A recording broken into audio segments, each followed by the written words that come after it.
یہ دور ہے اجتماعیت کا دور، یہ فرد کا دور نہیں ہے، یہ انڈیویجول کا دور نہیں ہے، یہ سٹرکچر کا دور ہے، یہ اداروں کا دور ہے۔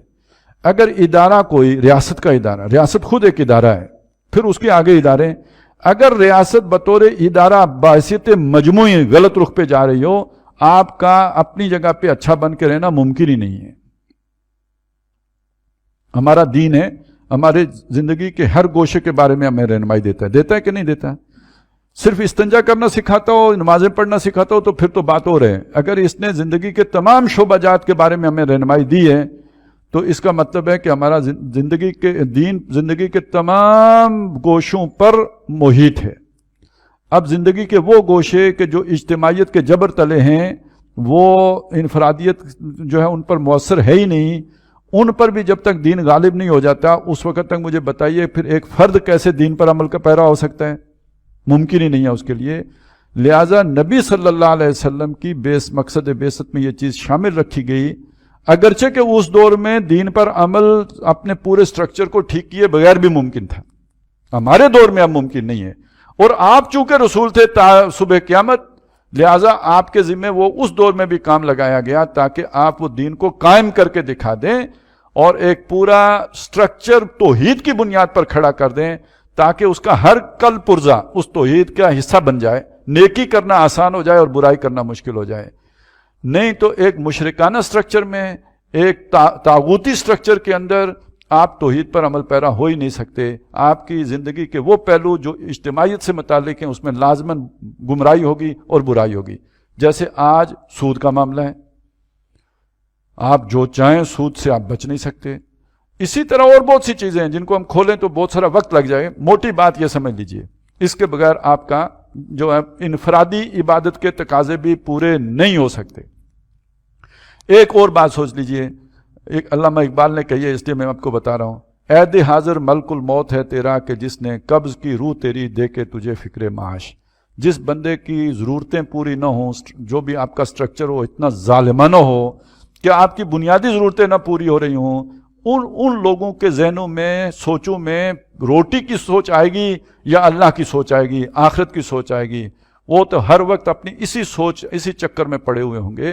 لہٰذا انفرادی زندگی کے اندر بھی کوئی ترفع نہیں ہو سکتا، کوئی بہتری نہیں آ سکتی جب تک کہ پورا سٹرکچر نہ ٹھیک ہو۔ ایک بات تو یہ ہوگی۔ دوسری بات سنیے، فریضہ تبلیغ بھی فرض ہو گیا، ذمہ داری توحید کی بن گئی۔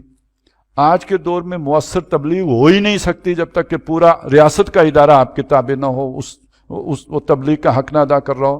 لازم ہے کہ پوری ریاست کی سطح پر وہ تبلیغ کی ضرورت۔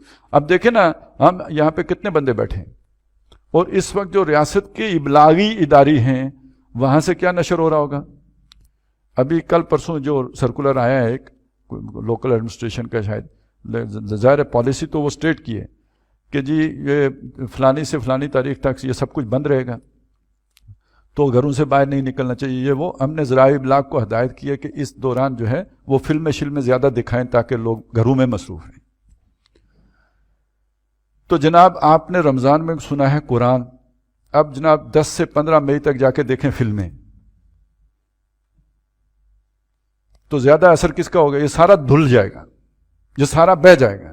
میں نے ایک موٹی بات بتائی۔ اچھا، پھر اگلی بات سوچیں کہ نبی صلی اللہ علیہ وسلم کا جو مشن ہے وہ صرف کسی مسلمان علاقوں تک محدود ہے یا ساری دنیا تک وسیع ہے؟ کافۃ للناس بشیرا و نذیرا ہے، یہ باقی دنیا تک پیغام کس طرح پہنچ سکے گا؟ ہم تو نہیں پہنچا سکتے۔ یہ تو پوری ایک ریاست کا ادارہ جب تک اس کے لیے نہ مختص ہو یہ ممکن ہی نہیں۔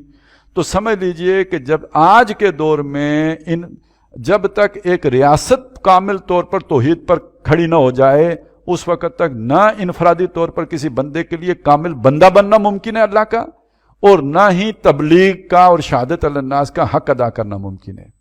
ویسے آج سوچئے ہمارا کیا منہ ہے جا کے کسی امریکی کو تبلیغ کریں یا برطانوی کو تبلیغ کریں؟